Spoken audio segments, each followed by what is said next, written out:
তো হ্যালো বন্ধুরা, আশা করি সবাই ভালো আছো। Welcome back to my channel আরেকটি ভিডিওতে। আজকের ভিডিওতে কথা বলবো বেস্ট একটা গেম নিয়ে। গেমটার নাম জেনশন ইম্প্যাক্ট। আজকে আমরা এই গেমটার সব ধরনের ইনফরমেশন নিয়ে কথা বলবো।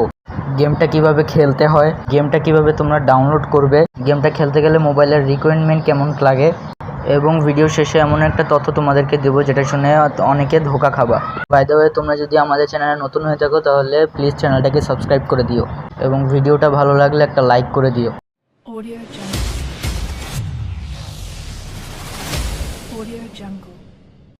জেনশন ইম্প্যাক্ট গেমটি রিলিজ করা হয়েছে 28 সেপ্টেম্বর 2020 সালে। এটি একটি জাপানিজ গেম। গেমটি ইউনিটি ইঞ্জিন দিয়ে ক্রিয়েট করা হয়েছে এবং গেমটির গ্রাফিক্স জোস লেভেলের।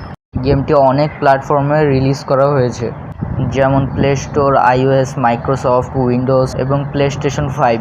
গেমটি মোটামুটি কম বেশি সব প্ল্যাটফর্মে রিলিজ দেওয়া হয়েছে। জেনশন ইম্প্যাক্ট গেমটি ফ্রি টু প্লে, অর্থাৎ গেমটা খেলার জন্য তোমাদেরকে কোনো টাকা পে করতে হবে না। ব্যাকগ্রাউন্ডে যে গেমটা দেখছো এটাই জেনশন ইম্প্যাক্ট। গেমটার ভিতরে বিভিন্ন মনস্টার আছে। গেমটার স্পেশাল কিছু দিক আছে, যেমন তোমরা মাল্টিপ্লেয়ার খেলতে পারবো বন্ধুদের সাথে, কিন্তু মাল্টিপ্লেয়ার মোড খেলতে গেলে তোমাদের র্যাঙ্ক 16 লেভেল করতে হবে। আর যখন মাল্টিপ্লেয়ার মোডে থাকবা সবাই মিলে মনস্টারকে মারতে পারবা ইজিলি। গেমটায় 7টা এলিমেন্ট আছে, আর এই 7টা এলিমেন্টের উপর ডিপেন্ড করে বিভিন্ন ক্যারেক্টার আছে। 16 লেভেল হলেই তোমরা তোমাদের বন্ধুদের তোমাদের ওয়ার্ল্ডে ডাকতে পারবা। গেমটায় তুমি থাকবা আর তোমার একটি বোন থাকবে। তোমার বোনকে অন্য একটি ওয়ার্ল্ডে তুলে নিয়ে যাওয়া হবে, আর তোমাকে বিভিন্ন মনস্টারের সাথে ফাইট করে তাকে খুঁজে বের করতে হবে। আর এই গেমটায় অ্যানিমে ক্যারেক্টার দেওয়া হয়েছে। এটা হচ্ছে একটা অ্যাডভেঞ্চারাল রোল প্লেইং গেম। গেমটা ঢোকার পর তোমাদেরকে সার্ভার সিলেক্ট করতে বলবে। এশিয়া সার্ভার সিলেক্ট করতে হবে, বা তোমরা চাইলে অন্য যে কোনো সার্ভারও দিতে পারো। যাদের অ্যাডভেঞ্চার গেম পছন্দ তাদের এই গেমটা বেস্ট মনে হবে। গেমটা প্লে স্টোরে অ্যাভেলেবেল। ভিডিওর শুরুতে বলছিলাম ধোঁকা খাওয়ার কথা। এই কথাটি কেন বললাম তোমরা কি জানো? যদি তোমরা জেনে থাকো তাহলে কমেন্ট বক্সে জানিয়ে দিও, আর যদি না জেনে থাকো তাহলে আমি বলে দিচ্ছি।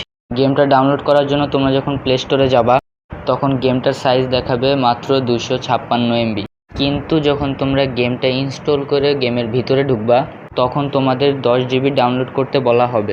কিন্তু কোনো টেনশন নেই বন্ধুরা, কারণ গেমটার ডেভেলপাররা জেনশন ইম্প্যাক্ট ক্লাউড নামে একটি গেম প্লে স্টোরে রিলিজ করেছে, এবং গেমটা তোমাদের 1 GB র্যাম মোবাইলেও তোমরা খেলতে পারবা।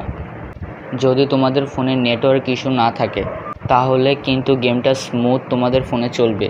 এবং জেনশন ইম্প্যাক্ট মেইন গেমটা খেলার জন্য তোমাদের ফোনে 4 GB র্যাম থাকা লাগবে, তাহলেই তোমরা গেমটা স্মুথলি খেলতে পারবা।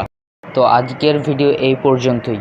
ভিডিওটা যদি তোমাদের পছন্দ হয়ে থাকে তাহলে ভিডিওতে একটি লাইক করে দিও এবং চ্যানেলটা সাবস্ক্রাইব করে দিও।